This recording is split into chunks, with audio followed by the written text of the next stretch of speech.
Don't get coronavirus in your heart. Stewie. It's the base. LOSO__G. DK, the engineer. And I'm Diva. There we go. Diva Green, founder of I Got Your Black. I was looking at that a little earlier. That's pretty dope stuff. How'd you get started with that? Thank you. How did I get started? So the long story is that I took a trip to Europe in 2014. I came back. Mike Brown was on my screen. I was like depressed because I had been traveling for 8 weeks and came back to that bullcrap. And I was just like, honestly, I need to figure out a way to combine my passions for Black folk and my love for travel. And then I was like, yeah, I'm going to create I Got Your Black, which I just help people find Black-owned businesses globally and explore Black culture globally, whether it's through movies or music or dance, whatever you may have you. I just think about travel in a really holistic way, and I'm a conscious consumer. So I just did something that was kind of an extension of myself. Like, this was for me, and I'm sharing it with people. Nice. And you're from New York? Yeah, I'm Brooklyn born and raised. My family's from Panama. Oh, okay. So, I guess, how many different places have you been to? Word. Oh, that is something I don't know the answer to, but damn, that many? Not even trying to not even on like that. But I've been throughout a few countries in Europe, so like England, Budapest, Hungary, Barcelona. I've spent time in Rome and Milan, and then in the Caribbean, like Jamaica, Mexico, Cayman Islands, things like that. Because when you have Caribbean parents, they go to the Caribbean. But then when I was able to travel on my own, I went to Europe, and that trip kind of just like changed my life. Didn't see a lot of Black folk, wanted to kind of explore through that lens. And then I came back home and I was like, yeah, this is the lens I'm going to be exploring now. So, but again, I travel even at home. So like I went and got me some jerk chicken today, and that's just Jamaica, Yeah, I feel like people could travel however, especially right now when people are kind of stuck in their homes and can't really book that flight, or you can book that flight and don't know if you're going to be able to get on that plane. I think they just have to, find different ways to get creative. I'm like a little scared about like traveling, I guess now, or even I guess just like I can't see in the near future. Not like I'm a fucking specialist of any fucking kind, but just traveling, just in general, man. That's like kind of like a scary thing when I say that shit out loud. It was crazy. It was crazy out there. Did you get your jerk chicken from a Black-owned place? But of course, Fisherman Cove all day. Where did you get your jerk chicken from? Fisherman Cove. If you don't know it, get it together. Fisherman Cove is it. Ooh, she's testing your Blackness, bro. No, I know what Fisherman Cove is. Yeah, whatever. I know what Fisherman Cove is. You don't have a choice but to say you know.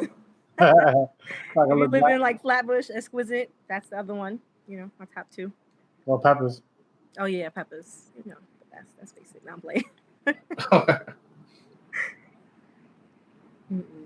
What about you guys? How do you guys feel about travel? I'm sorry, I don't know your name. I've been to New Jersey. She doesn't know your name. Oh, me? I'm Edwin. Edwin, okay. And I've been to Jersey before, and it was cool. Where are you based? Huh? Oh, the base. No, where are you based? Like, where do you live? Brooklyn. Okay. I think all of us are from New York. I grew up in Washington Heights. My parents are Dominican. So I've only traveled one time. I took this 2-hour trip to this exotic Spanish place called the Bronx. So bad. Yeah, I've been to Jersey. I've been to like the Bronx once. That's pretty much it. I've been to Chinatown. I mean, I know you guys are kidding, or at least I think you're kidding. But Wow. No, I don't mean it like that. What I'm saying is, I just think you can travel no matter where you are. So, like, you can travel to Jersey and explore businesses in Jersey. Like, if you live in Brooklyn, and travel isn't like it doesn't need to be this super privileged thing. You can go to Chinatown and actually travel. Like, that's a real thing. So, I hope you're not kidding because. See, I can tell she's a nice person because that's a way a well-traveled person would console someone who hasn't been anywhere. But oh yeah, you can go to fucking Chinatown. Yeah, cool. I really believe that. It's lovely, bro. It's a lovely place to go. Oh, you sleep on an air mattress? Hey, bro, listen. Air is a good place to sleep, bro. Nah. It's nice to sleep on air. Honestly, I've been to 7 countries. I only count the countries that I actually like spent real time in. So, Jamaica, Australia, England, Spain, Morocco, South Korea, and like one more. North Korea. England. Oh yeah, well technically I did go to North Korea, but like it wasn't like for any real amount of time. On the JSA tour, when you go to the border, you can go to this blue room, which is technically between North Korea and South Korea, and you can actually go to North Korea, but it's only like you're stepping maybe like 10 feet into North Korea, and that's it. It counts. You was there. Yo, if I play back, you said what? Nice. I was gonna say I've only been to DR, and that's like 15, 16 years ago, and I'm So not the trying to Heights go back because So it's Washington about to Heights. be in a dictatorship or some shit. You went to Washington. Now, Washington Heights don't count, bro. But I don't really travel that much. I don't really actually know that many people that traveled like a lot growing up and shit. And then when I went to college, and I met a lot of white people, well, everybody traveled. Only do is travel. Everybody. Mad cruises, bro. Like I've been here and here. I filled up a passport. I was like, oh, I need to get a passport. Yeah, man. Oh, that's real, man. I feel like a lot of us, especially in the U.S., it's not necessarily like something that we grew up doing. I can say I was probably lucky because my mom was just like every year trying to travel, even if it was just going back to Panama or like taking a trip to Florida, driving the car somewhere. Like we didn't always go international, but whenever we had a chance, we were going somewhere, even if it was to Jersey to see like my grandmother. So No, that's true. Americans are like super provincial. Like we really don't travel. Like even going to other places. Like when I would travel, they'd be like, "Oh yeah, they have like this very specific view of American that travels, right?" And they usually go to like the Eiffel Tower, shit like that. They have fanny packs. Crazy, yeah, like overweight, sunburnt, middle-aged white man. Like that's like their view of American traveling because of the movies. Yeah, but I mean, they market to. That's who the travel industry like specifically markets to. So if you didn't see yourself in that, in any advertisement, you don't see yourself on Expedia.com or whatever airline advertisement. So there wasn't much push, but I think that's changing a lot more now than ever. Oh, they better, especially nowadays. That's how you market to foreigners. We always show Times Square and we have I Heart New York shirts. So it's like Times Square is like the corniest place to go. Like out of all the places, bro. Yeah, like it's cool to go there once because like if you've never been there, but like after like 30 minutes, you're gonna be like, okay, I seen everything I needed to see. Yeah, I'm good on the people in the costumes. I'm not really into that. I seen this video. The costumes always look dirty. Like, they always look like man fucking dirty. Mad, like they ain't even trying, bro. How are they getting money now during Corona shit? Oh, word. That's crazy, right? They don't. How are they getting money? You can't really do this digitally. Like, if people want to do it digitally, you can't. No, I'm saying you can't do that digitally because if they want to see characters, they can just look up a video. Yeah. Like they pop in this video right now and want tips. How have you been faring? Like, since your traveling is just cut short, what do you do for fun now? You can't go nowhere. Well, to be honest, I still go in places. So at the moment, I'm actually booking stuff for the end of this year. How? Going on the airline website. It's not gonna be. Is it mad cheap? It's stupid cheap. Duh. I'm gonna get my ticket to Kenya before this month is over. I mean, next month sometime. I heard it's $40 to go to Kenya. Oh, that's crazy. I didn't see that. I saw like 40 or something like that. Making up numbers over here. But honestly, yeah. I mean, I've seen some people that are traveling or have traveled already, traveled during this time, and some people are stuck in these places. So I'm not trying to go when there's like any chance of me getting stuck. Like I'll just cancel the trip. But as far as just like being worried about getting sick or anything like that, honestly, I feel like once there are more like I'm not gonna try to travel at the top of when airlines start opening up again. I'm gonna give it like like 2 months. That's still not a lot of time, but that's 2 months for them to kind of get it in order. But I'm gonna travel with my Lysol wipes. You Say what now? You said you buying it already. You don't even know when it's opening up. I mean, but if I have to cancel the ticket, then that's fine because the airlines have to give me my money back. So like knowing, protecting my purchase. Yeah, you're getting flight insurance. Yeah, exactly. Not just that, but they legally cannot charge you if they cancel the flight. So if the flight is canceled, then that's just the money gonna be returned back to me. I ain't worried. Hey. Yeah, but outside of that, like honestly, I'm planning it's gonna sound mad corny, but I'm planning a virtual trip. I want to go. I'm trying to decide between Brazil and Kenya. And that's literally going to be me getting foods from Kenya, teaching myself how to make stuff, like going online and looking at these Kenyan recipes, listening to some music. Like I'm going to have something I do probably like how you would do on a vacation, like every day. I'm really fortunate that my job has they're urging me, even I just started to take time off because of everything that's happening with Corona. Like I have like limited time off. So I'm going to take 3 days and I'm going to go to Kenya. I'm going to look at some Kenyan art. Listen to the music, dance, whatever I got to do. Or Brazil. I've been trying to think about Brazil too. I'm not sure about that one. I haven't decided. But yeah, it's going to be like, you can go on, what do you call that? Google World and walk through the towns, all that stuff. Oh, really? That's cool. I think for Brazil, they got that, what is it, that museum that burned down like a few years ago that had mad shit that was irreplaceable. They got a virtual tour of like that museum before. The Louvre? Shit. The what? The American Museum of Natural History? No, my man. There's some. Yo, you're muted. Fuck you. I think. Did you say Brazil? The Smithsonian? No, it's Atlantis. It's called Atlantis. Oh, Atlantis? Yeah, man. That's what it's called.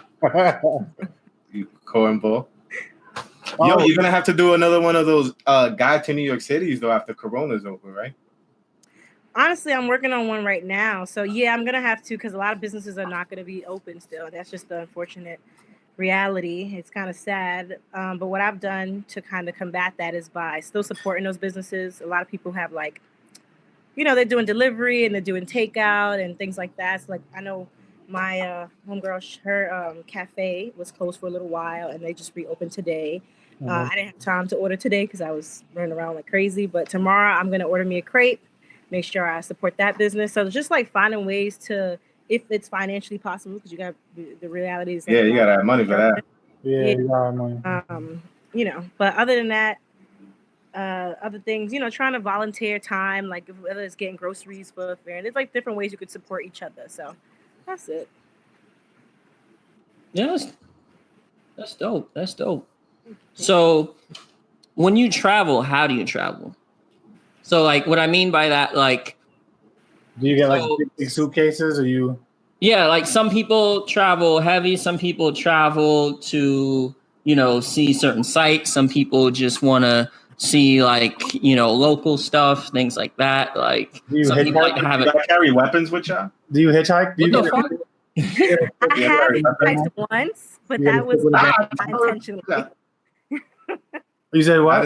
I hitchhiked once, but that was really unintentionally. The train was leaving, or something was. Yeah, I think a train was leaving us, and that was the last train to go back to like Rome. I was in like a beach area, and we literally the bus didn't show up or whatever. And I was doing the thumb joint. So we had to, me and like 3 other girls. Fortunately, it was like a girl that picked us up, and she just took us. Wow, nice. Was it? Okay. But hitchhiking is pretty popular in Europe. I would have got killed. It's way different. Is it? That's why they got mad horror movies in Europe. Well, they got killed. That's fucking crazy. Well, what? The hitchhiking is popular? Yeah, it's way more popular in Europe than it is out here. Like, you're less, I would think, less likely. It's just more people do it, I would say.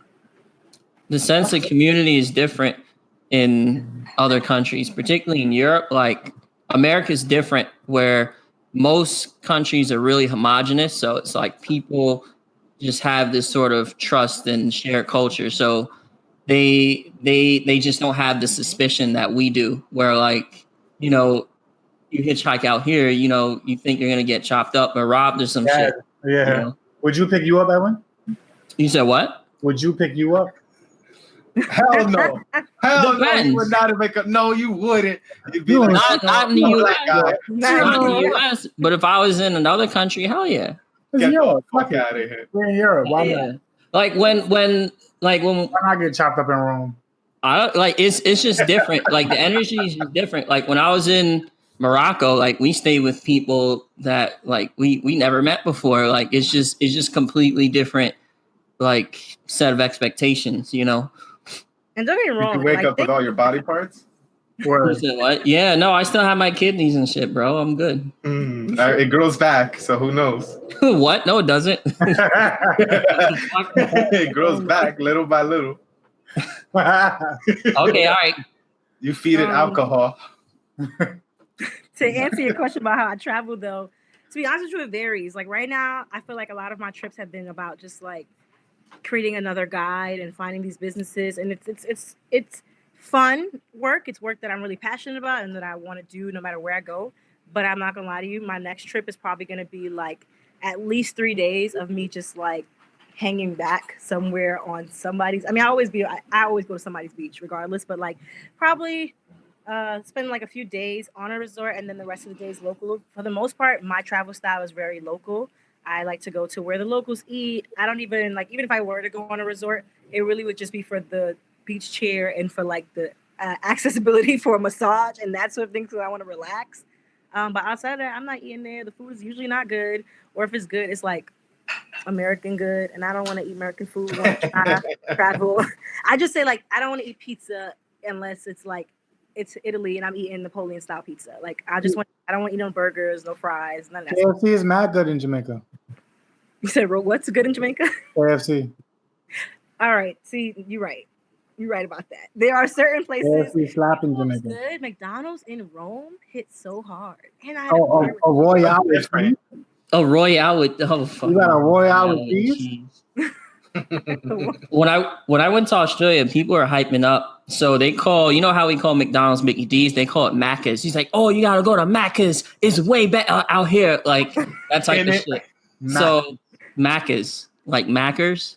Yeah. So I finally went because I like even when I went out there, I'm like, I'm not eating fucking McDonald's. I'm like, the fuck?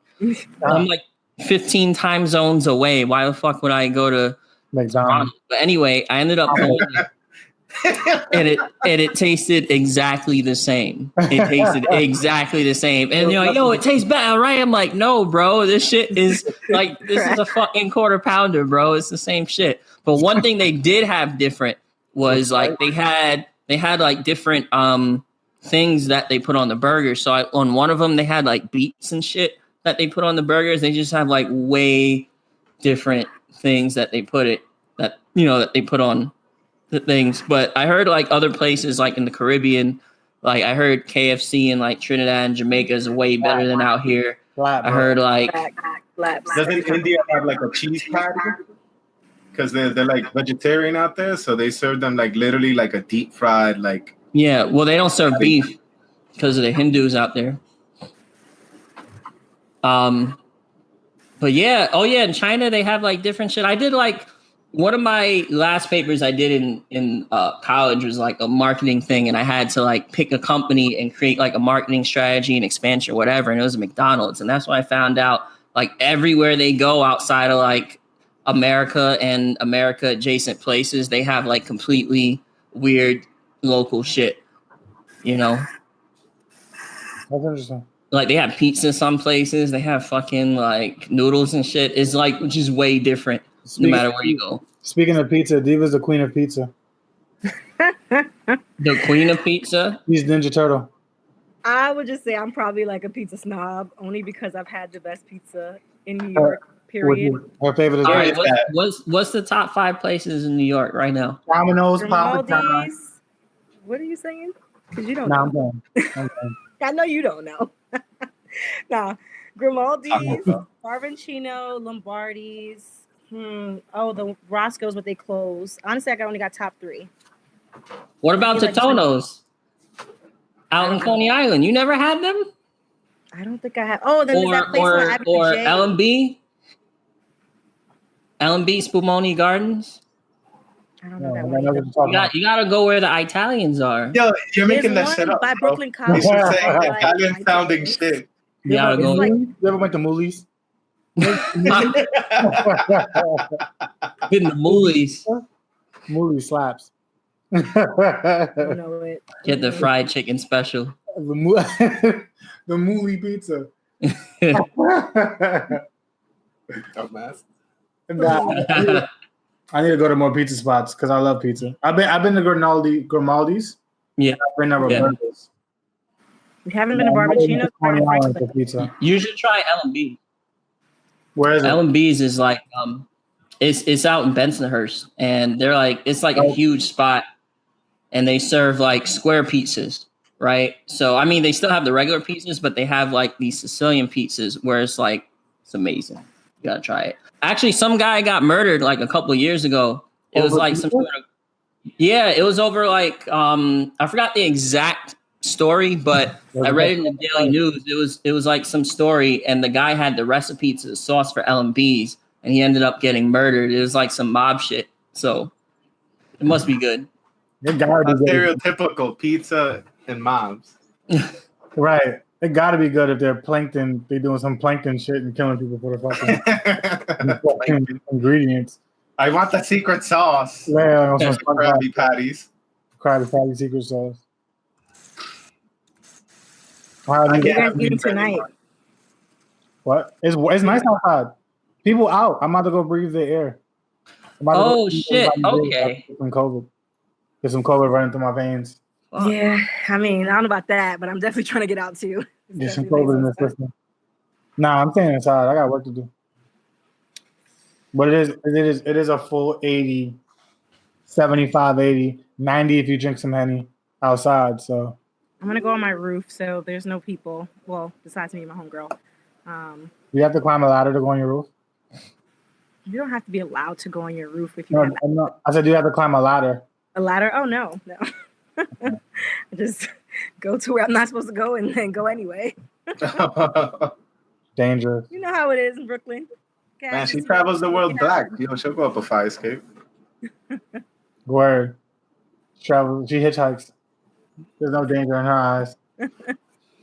Which is your favorite place that you've been to? Cuba. Definitely Cuba. And you did a guide to the Cuba thing, right? You did a guide to Havana, Cuba? Yeah. Yep. Did a black guide to Cuba. Honestly, I've been to Cuba like 3 times now. I love Cuba just because of one, the people, the food. I know people say like, oh, the Cuban food was bad but the truth is they just didn't know where to go. My friend fell in love with the Cuban, and so I knew all the spots. They told me where to go. I took 4 people to eat, and I had a round of beers and sodas, and I spent $13.50. So, and this was like ropa vieja, like some kind of fried Americana. It was just good food, honestly. I was very happy. But I said that to say, No, I'm sorry. Finish. No, I just said to say like Cuba is definitely one. It's a reasonable place to go, but just like even the people are just so kind, and like I got home cooked food from this family that just met me once, and like they cooked the food one day, and then the next food day I was like, you know what, I'm gonna buy food, and if y'all want to cook again, y'all can, and they did. So it worked out. Is there anything you ate out there that you haven't seen in the U.S., like something that really stood out?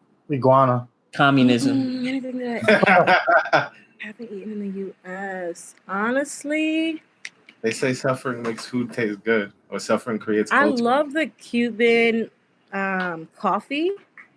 I feel like I've had Cuban coffee in New York, in America, and then I don't think Miami has it. But honestly, I feel like there's no Cuban coffee like the one that you get in Cuba. That thing slaps every time. I brought some back home with me, and it was definitely worth, the money bringing it back home and stuff like that. Honestly, I didn't grow up eating ropa vieja, so I had it for the first time when I was there. They don't have that in Panama?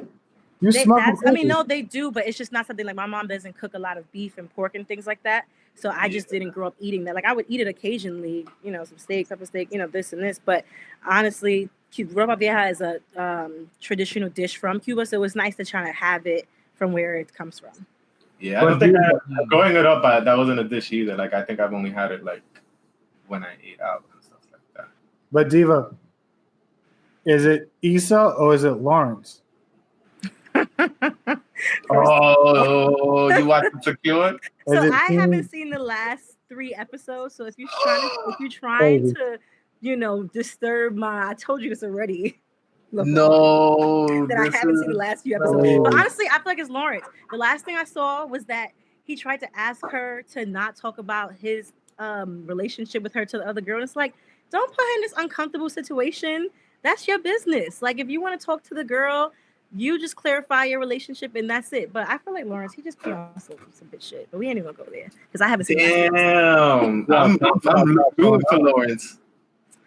I don't know. Lawrence is, I don't know. He just be doing stuff. I just be like, grow up, Lawrence. Like what? Like what?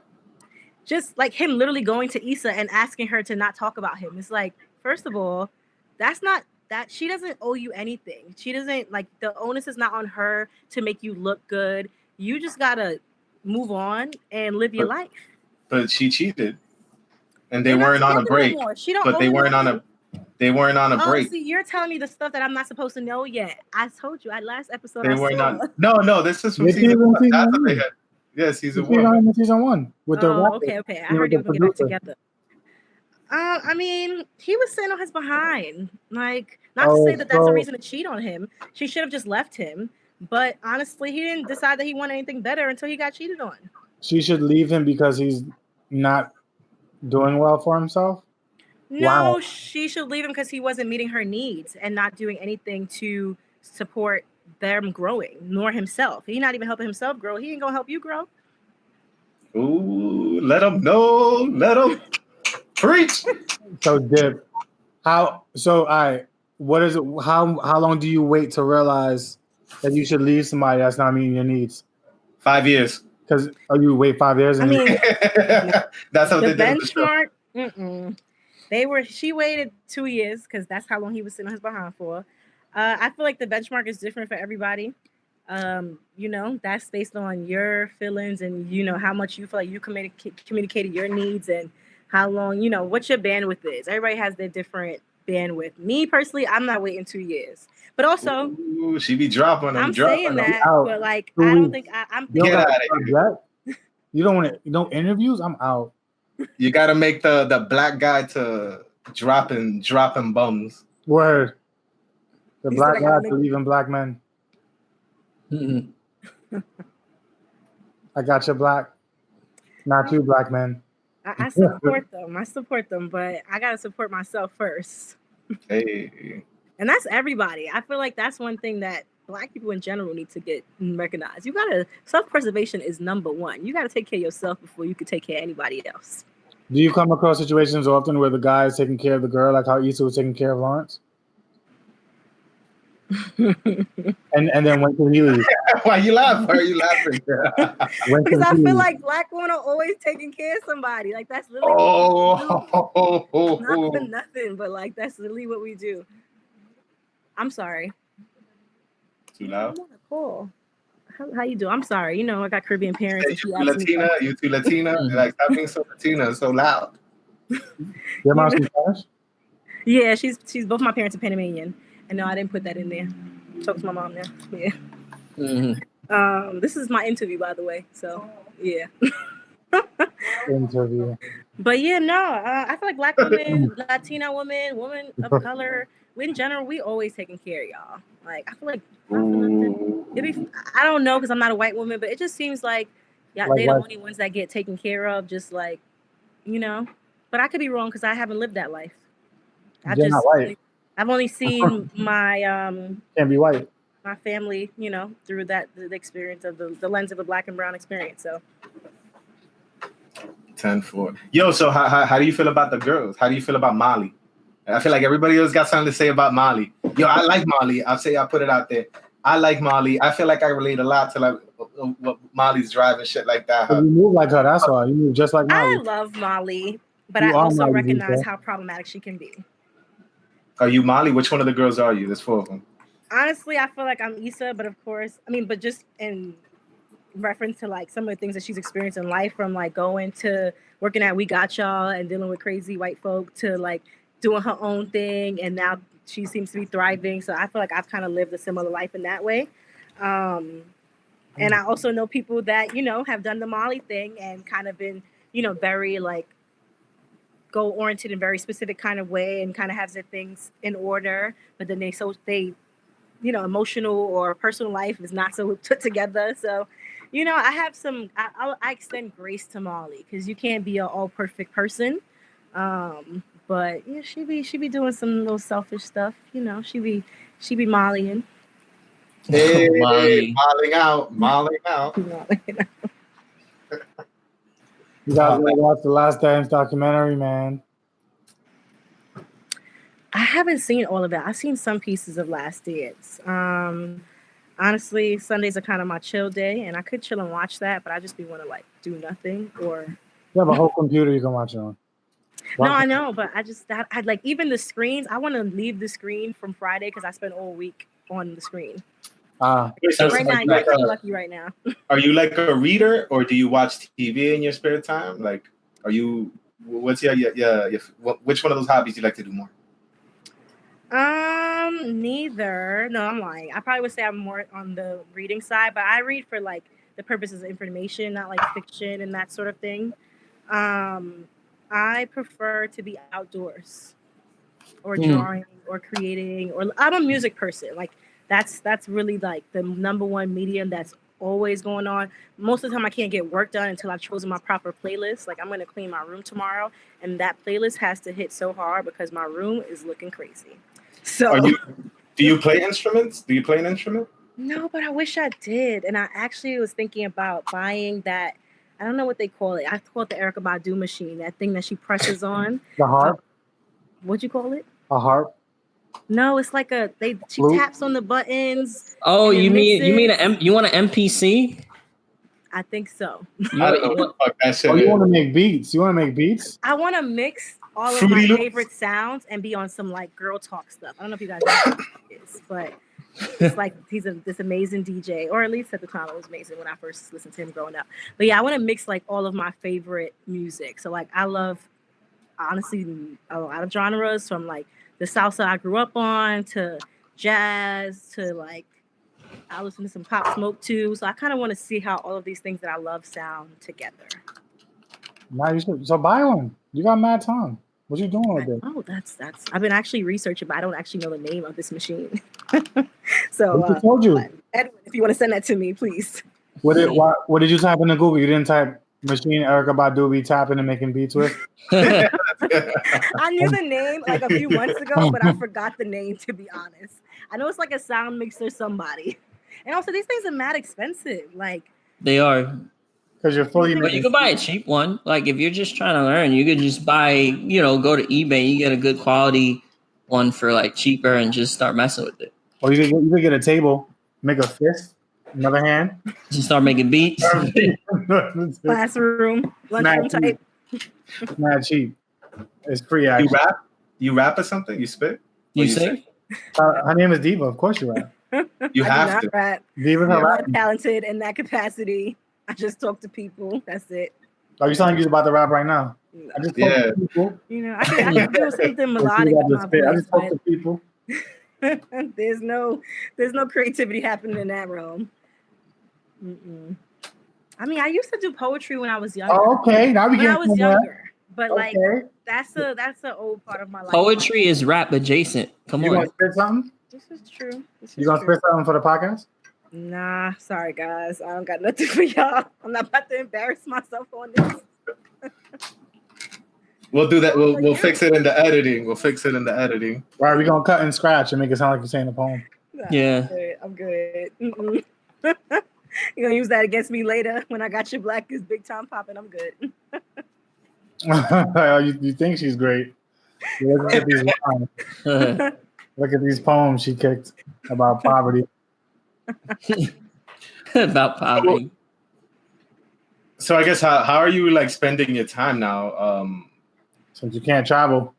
Yeah, since you really can't travel, like I guess you got this thing coming up, or you're doing you're deciding you're gonna do your little virtual travel stuff.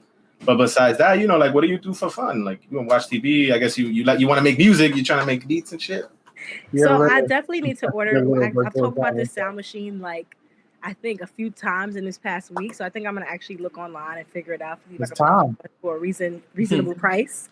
But honestly, I've been just getting my quarantine 15 on, eating my way through this whole time. I'm not gonna lie. I'm probably gonna be recording a lot of content. So like I want to help people because I feel like people feel real trapped right now. So if you can kind of feel like you're traveling, so like today at my job, I was the person in charge of happy hour today. So I took them to a museum in to the Washington D.C. African American, the Smithsonian.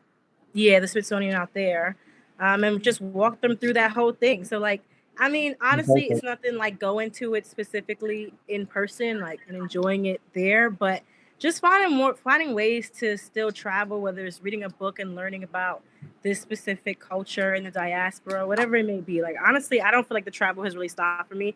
Maybe I'm like really optimistic, but it doesn't feel like this just feels like a break. This just feels like a break to get all my stuff in line. I was just part of this in February. I took a part of this video by Go USA TV.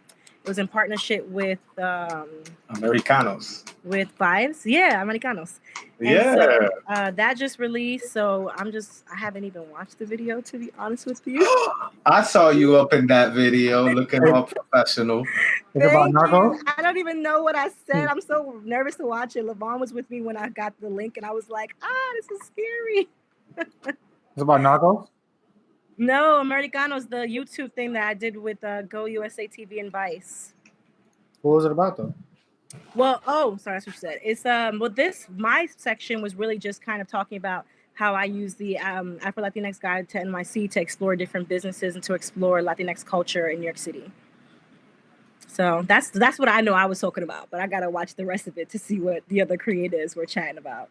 I'm gonna have a watch party on Sunday, so I've been finding ways to stay connected with people, but still trying to be mindful of the screen times. I think that my eyes got me starting to mess up, and I'm about to be like Levon wearing some glasses if I don't take some time away. The blue light glasses, man. Yeah, I need that. Gonna cross. Yep. Actually, that happened to me earlier today when I was on work call. I was like, ooh. Yeah, I was gonna start crossing. You gotta go outside and get fresh air more often. So lots of walks. I got to park across the street from my house, socially distanced walks, that kind of stuff. Nice. Yeah, that's it. What's like next for your brand? Because you got and I think I'm not mistaken, I saw two guides. You got the NYC guide, you got the Havana guide, and I guess the next one's gonna be one of these two places guys. But like, what's the bigger picture? You got other side things you're trying to use this to pivot into? To be honest with you, I just really want people to travel Black. So my main thing is anything I can do. And like I said, when I think about travel, I think about is how you consume can be how you travel. I just want to keep creating content that helps people explore the diaspora, whether that be exploring it from your home or, whatever. I want to create a guide that's not based in the Afro Latinx community, just because I feel like people see me as like the Afro Latinx business traveler. And it's like, actually, I Got Your Black is really about the diaspora. So I'm probably going to do something about what'd you say, Levon? Sorry. Europe. I said, you mentioned Europe. You could be like, yo, I go white places too. Well, to be honest with you, my thing is I want to do everything through the lens of Black businesses. So if there are businesses in Europe, there's businesses everywhere. That's the thing. People think like, oh, you can't go to find Black businesses in Italy. There's a whole expat community in Italy. So I really try to Black people there. Yeah, exactly. But that's a global thing. So I really just want more people to travel everywhere, but I want it to be not just as focused within the Latinx diaspora. Probably do like something that's like African American focused guide, but we're also like culturally mixed, and connected, especially in America. Like you might say like you're doing a Caribbean guide, but there's so many lines that blur between like the Caribbean and Latinx community. So yeah, I'm gonna just keep doing guides. Honestly, the guides are really just an extension of experiences. So at some point when we can travel again, I'm gonna be doing like taking you on different trips globally. honestly, not now, but in the next 10 years, I want to have a fusion restaurant. I want to have like a place that kind of highlights the different cultures, whether it be like the connection between my culture, Panamanian culture, and Jamaican culture. Like, there's just so many opportunities Dominican. here. Is that Dominican? Dominican. Yep. I'm not gonna lie to you. I would want to do something like Dominican and Haitian culture, like some kind of fusion restaurant with that, so you can see the cultural connections. Like, we're so so many things are so polarizing. Shut the fuck up. One connection, murder. Stop it. Nah, I'll probably travel with you. I ain't gonna hold you. Do you focus mainly on food, or do you do like things like museums and other things like that?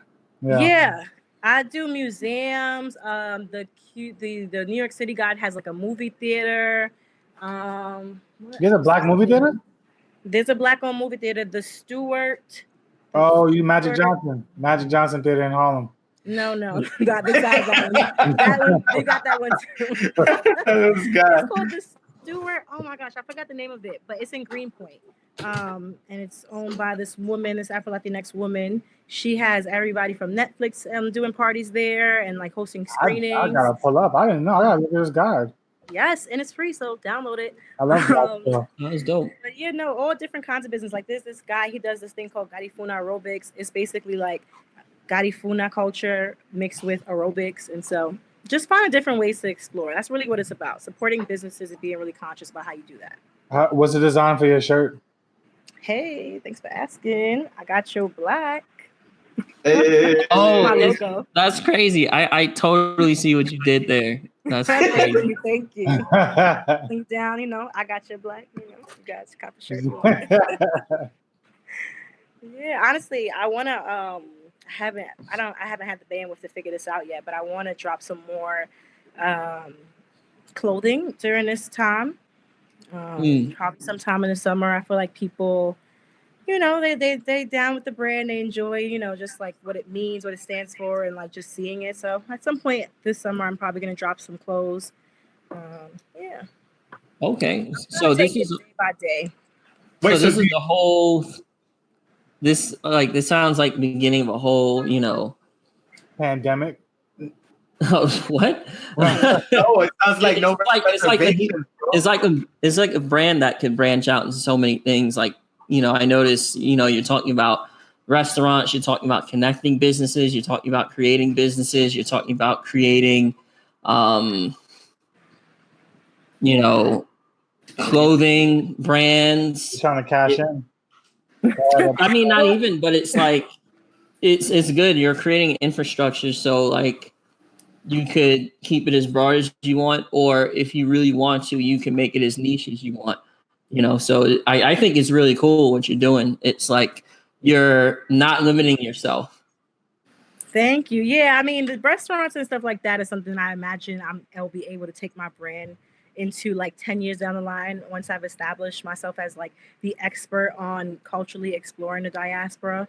But for right now, the niche is really like travel through the Black lens, consumerism through the lens of Black culture, and exploring through that lens. So that's really the goal right now. I just want people to like spend your money in the community and explore the community, because I feel like even like being an Afro-Latina, a lot of people didn't know about that. And just like when I started college, when I was in when I first learned the word Afro-Latino in 2012.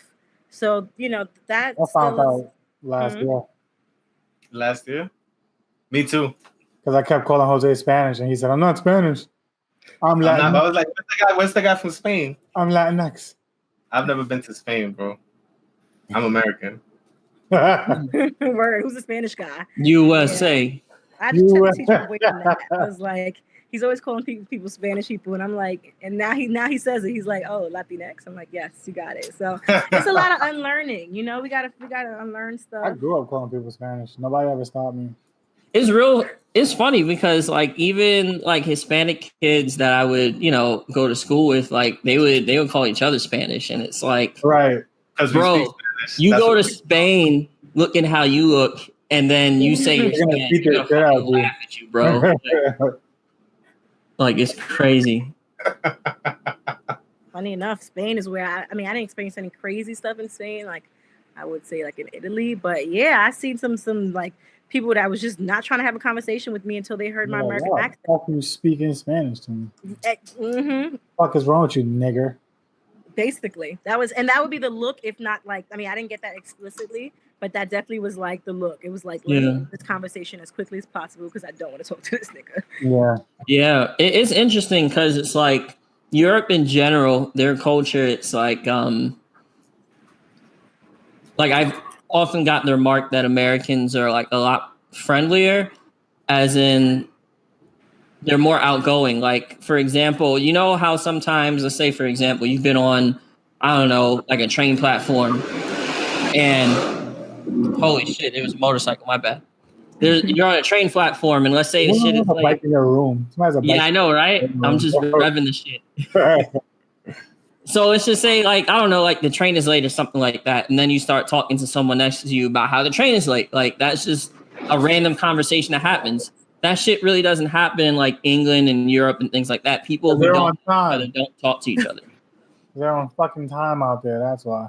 Yeah. I mean, they are on time, but it's like, it's just a different culture where I've heard European friends be almost freaked out for the first time where like an American stranger talked to them because like strangers just don't talk to strangers. So it's like really fucking weird for you to be like, hey, how you doing? Whatever. But it's like once they find out you're American, that's another thing I found out. Like people, they talk all the shit they want on the internet, the dumb things we're doing politically, but they fucking love Americans, bro. They fucking love Americans. Damn fucking yeah, was there not the love? Yeah, we got nukes, bro. We got what? Nukes? We got nukes. Oh, no. You better love me. I got a gun. Honestly, they love people from Brooklyn too, though. I ended up in this hospital in France, in Paris, because I got sick. I don't know who told me to eat sushi. Did you hitchhike? Yeah. You want to have the genuine culture experience. Eat sushi when you're in Paris, bro. Come on. What happened was the restaurants were all closed because everything closes so early there. And I was like, okay, this Asian restaurant was the only place that's open. So I ate sushi next to my stomach. You got late night sushi on top of that. No, it was like, it was late. Yeah. The last fucking sushi. People in the hospital was so mean until I told them I was from Brooklyn. And then suddenly it was like, oh, Jay-Z. Suddenly bedside. I'm not kidding. I'm dying. And this lady's talking to me about Jay-Z. I'm like, all right, if it's going to get you to be nice to me, then sure. I live near. Oh, yeah. It's crazy. It's like people are hella racist when you go places. But when they find out you're like African American, they're like, oh, you're instantly cool. It's fucking funny. So you play basketball? Yeah, right. Oh, you dunk? You don't know? Like what? No, bro. You dunk Hollywood. And it's funny because like in Asia, right? Everyone? Yeah. I haven't when I went to Australia, it was explained to me that like there's a population of Africans living there, but like there's like stigma between them and like Aboriginals. I mean, just between them. Well, there's stigma between the Aboriginals and white people or everyone else to begin with, because they it's different history, but somewhat of a similar history to like indigenous over here, right? But they've taken lengths to like give reparations, like for example, if you were to call a bank, right, and you're Aboriginal, you get preference, like you'll get put at the front of the line, like you have certain advantages that other people don't, but there's still like huge tension. There's no real like equity. You know what I'm saying? It's like you have it on paper, but like culturally people still kind of don't mesh. New Zealand's way better with that because like they actually embrace the culture, but like Australia, not so much. But it was explained to me, it's like, yo, you're African, but like if you're African American, you're like really in there. Or if you're like a cool type of African, it's weird. It's like this weird, stereotypical racism, like there's this one dude that I was chilling with. He lives in Australia, but he's South African, but he does capoeira and he dances and shit. So it's like those other things make him cool. But if he was just a run of the mill Negro, it'd just be like, yeah, whose man's is this? Like, I'm already cool in America. I can't wait to travel now.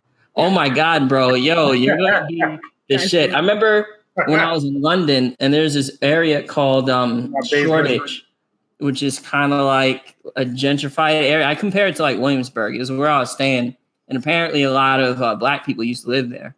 So I was just walking around by myself, and then there's this club, and then I could see that they're just refusing people left and right. Like, I don't know why I thought I'd get it, and I was by myself too. So I get online, and I'm like, "Yo, this dude's gonna fucking bounce me. They're gonna fucking bounce me out because it was to the point where like." Groups of women generally have an advantage and they were getting bounced out. So I'm like, oh, bro, I have no chance, but fuck it. Let me try. They don't look like you. So I don't pull out my passport. I pull out my state ID and the guy looks at it, looks at me, looks at it. And then he's like, yeah, you're good. I was like, okay. Smart. Yeah, you're good. Ed Boy from the base. Move. Everybody get out of the way. Yeah. Whoa. Let him in. But I'm 100% positive. Or 99% because I don't actually know, but like 99% is because I was like A from America and B from New York, and it's like did anybody ask you to take pictures with you and any of the calls you travel through? Yes, yeah. You too? Actually, that night I took a bunch of pictures with people, so it was weird. So it was this one club. Fuck, I wish I had the name of it. But I can't wait to go. You said what? I can't wait to go. Yeah, it was fun.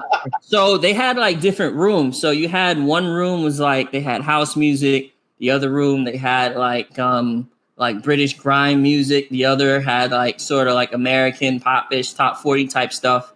And I ran into this one group of people, and they were actually Oxford students on like vacation or whatever. Mm-hmm. And then I just started talking to them. And one of this dude's name was Jack Daniels.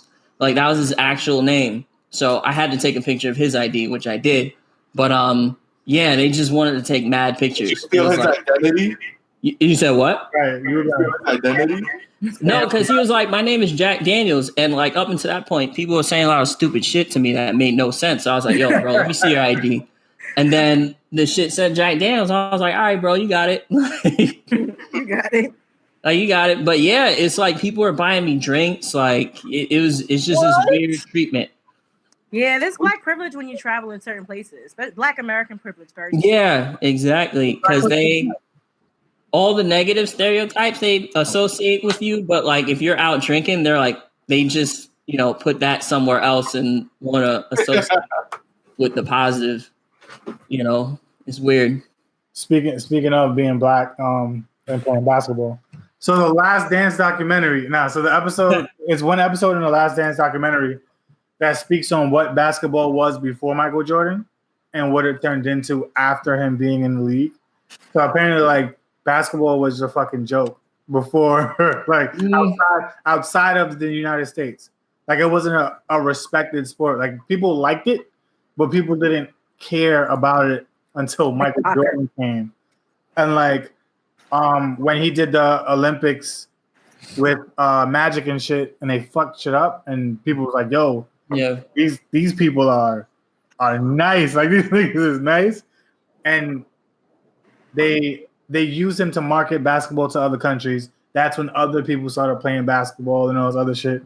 So like, he spearheaded the movement of basketball being as big as it is now outside of America, but he was a dickhead.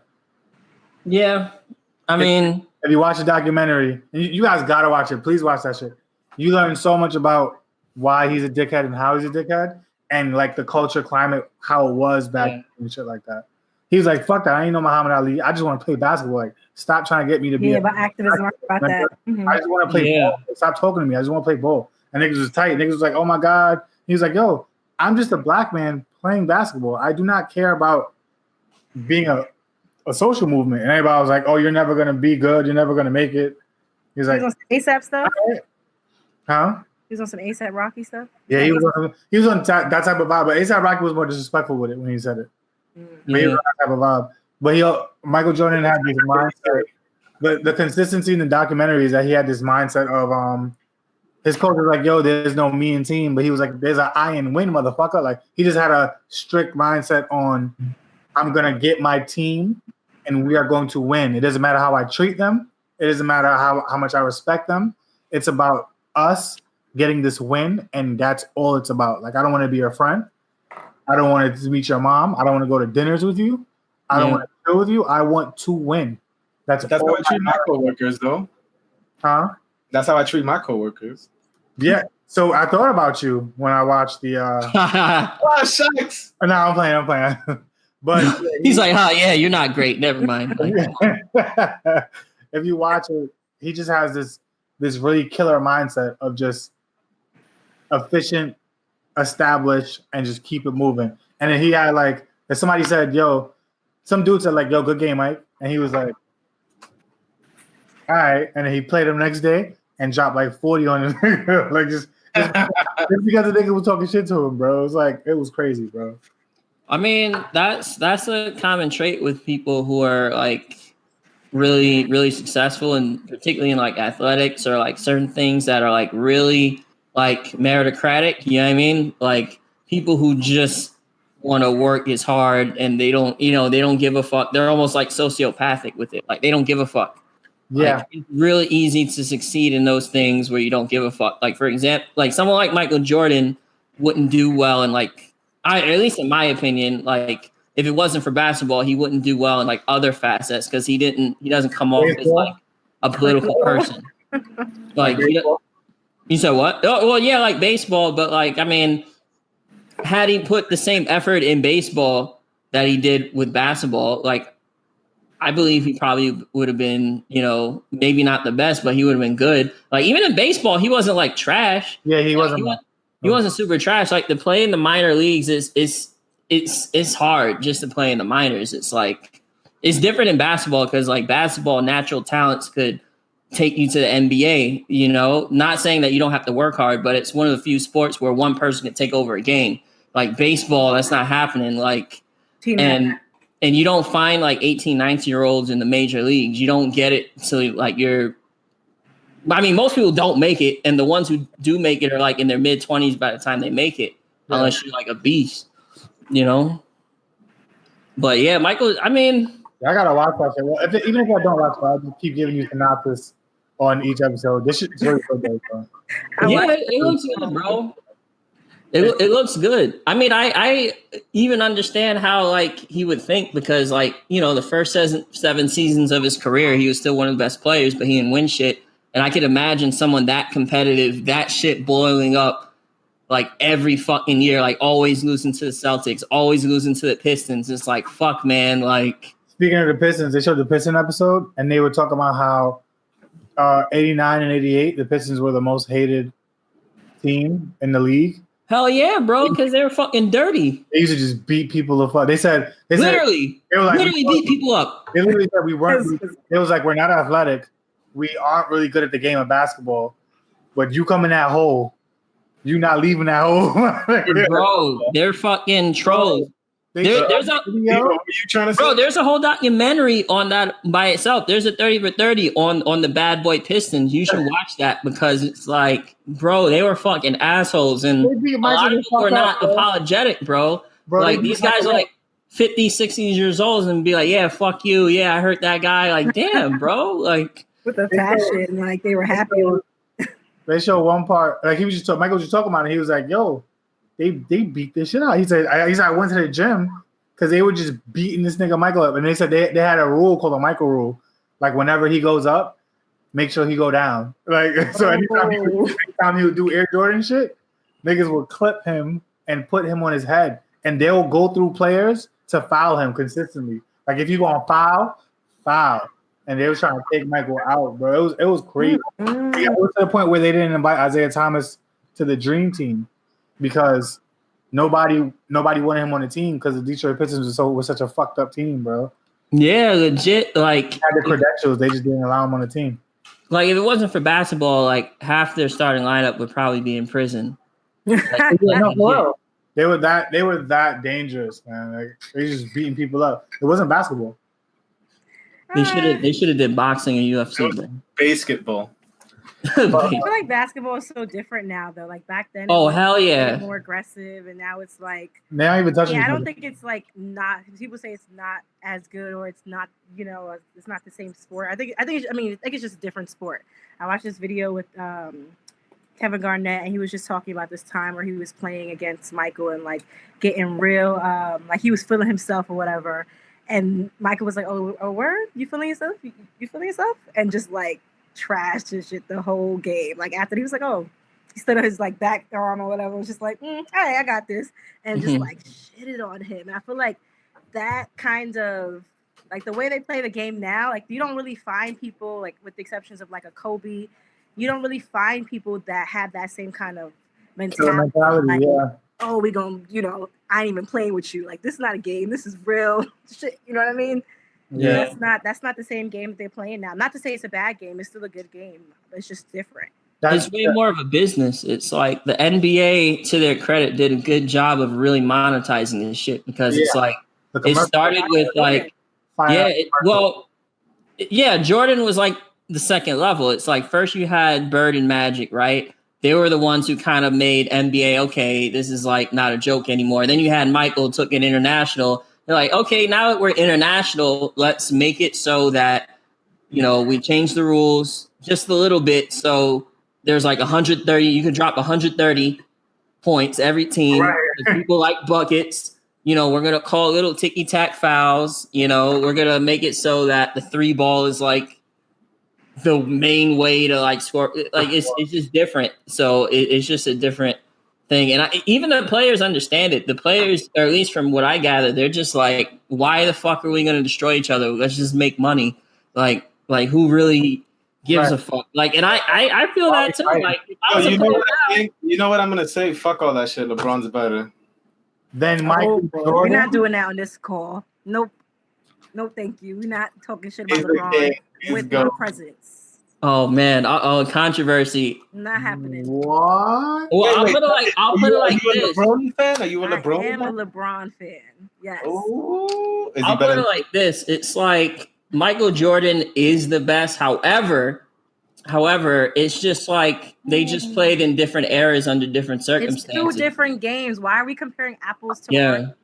Yo, nah, bro. I think you can compare it. It's hard, but I think you can. Like, I think Michael Jordan for fun. Michael Jordan is like, I think he's objectively a better competitor. I think you could argue that LeBron James is definitely better physically. Maybe he's just as talented, whatever. But like when it comes to the mental game, it's different. But nobody touches his mental game. Everybody compared that with that was Mamba. You said what? How many rings LeBron got? Oh, I just have to Does he have 3? He has 3, right? He doesn't have 6. I know what he doesn't have. It doesn't matter. He has 3. That's fine. He doesn't have 6. Miami. And you can do 3 back to back to back. Go play baseball and then get 3 back to back. First of all, I mean, I watched clips of the last for fun. Whatever. I did watch clips. I know they try to dispel all the controversies. I don't know how I feel. I think that Michael might have taken some time off. And this could be just me, like, not knowing enough about, you know, the game. But I think he might have taken some time off because he had some issues. And so I don't think he just went to go play in the minor leagues because he wanted to. I think he probably had nothing else he could have been doing at the time. But I could be wrong. I don't know. Did one of the players hook up with his mom? Oh, that story I don't know. Wait, what? That's funny. No, that's what happened with LeBron. Oh. You know what? Damn, none of y'all caught that joke. Oh man. Oh man. I forgot his mom got clipped by a player. Oh, that's so messed up. That's hilarious. See, you can't be the greatest anymore, bro. You can't. Your mom got because it's like, let's say you're the greatest, the player that like got your mom, now he's the greatest, like because he's your dad. I shared a video of an NBA player that was getting his ass beat by a driver, the light skinned dude. Oh, what's his name? He used to be on the Mavericks. What's his name? I know who you're talking about. It was wasn't he the one that clipped his mouth? Maybe, yeah, because he used to be on the Cavs. I think he used to be on the Mavericks. That's what happened. What's his name? I'm gonna look him up right now. Man, you end up on the street getting your head fucking curved out. You know, Delonte West. Delonte West. Delonte West, yeah, he clipped LeBron mom. Damn. That's crazy. And that video was sad because he literally got curb stomped. Like this guy got out of his car in the middle of a highway and like was like literally curb stomping him. And then there's like another video of him in handcuffs. He has like a full beard. He just looks like a meth head because he is a meth head. He was hired by LeBron. He tried to deal with LeBron mom and probably got exiled. And now that's his. Yeah, he probably got shut down by LeBron. Like, oh yeah.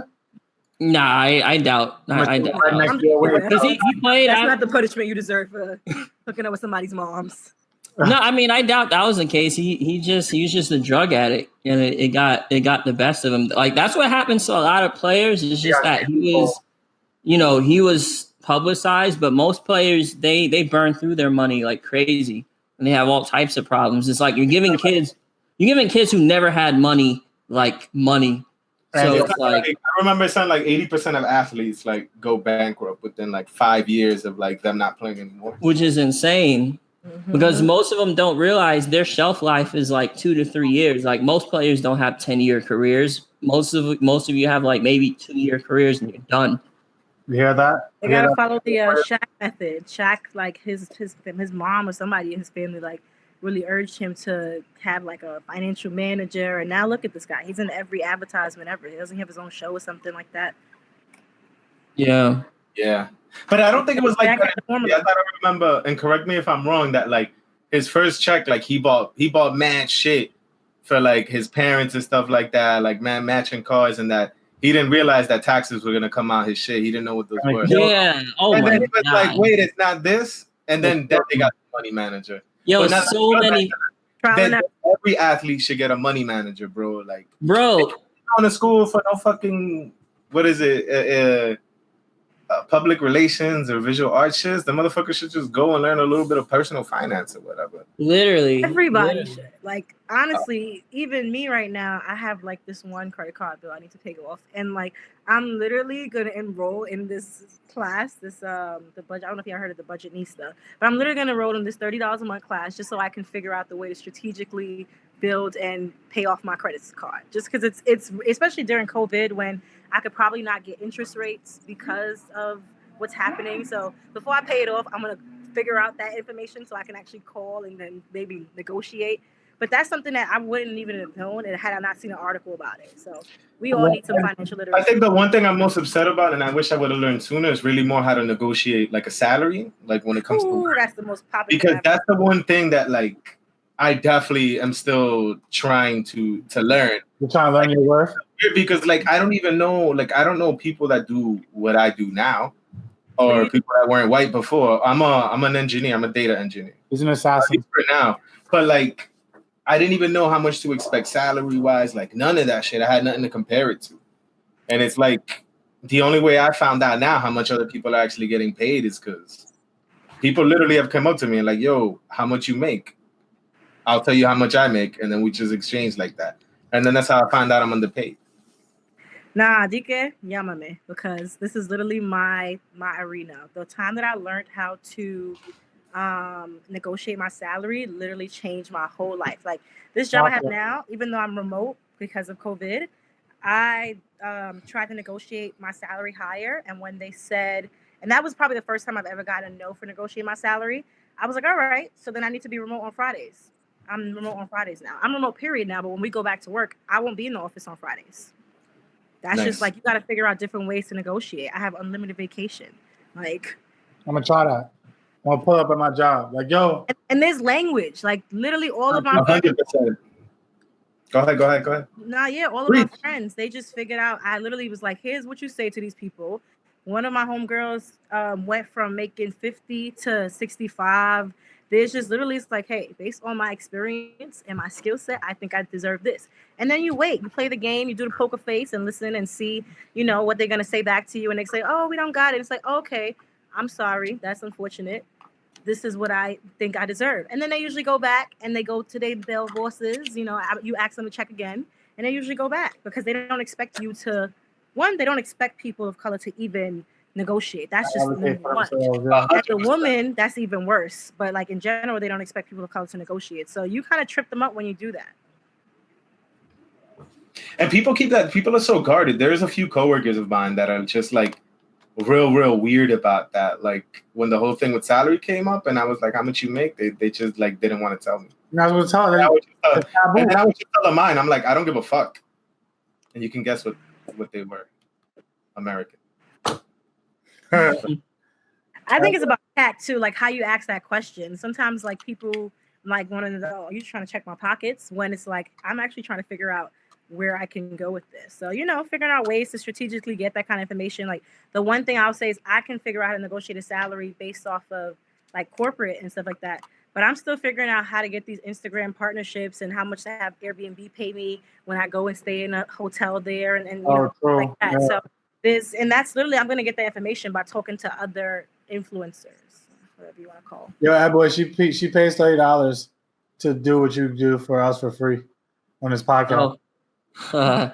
That's just funny. the tip with Edwin. Just the tip.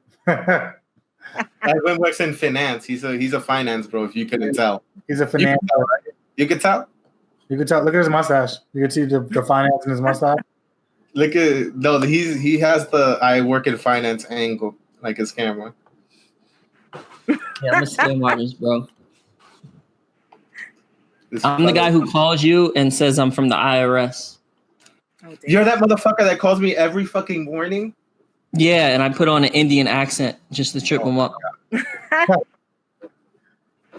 What are you guys gonna do this weekend with it being like 75 and nice, but also having to social distance? Let me not put that in air quotes because I don't like it. The same shit I do every weekend. Try to take over the world. Nice. My kind of people. Ni modo. Now I think I'm gonna check out that you guys just did. Got a Latino thing. It's a people that get each other thing. Did you guys do salsa? Come on, Carlos. Whatever, Paco. All right. Now, I'm gonna go to the Bushwick Collective this weekend because like that's just like street art and shit like that. Just to take like a nice walk. I don't really plan on going indoors or being that close to anybody. But yeah, I'm trying to take advantage of that warm weather because like, I'm very lucky that I got a lot of space and I got a backyard, but that shit ain't. Bushwick Collective, is that art walk that they do every year? They had something with Cardi B last year, like a huge mural of her. Yeah.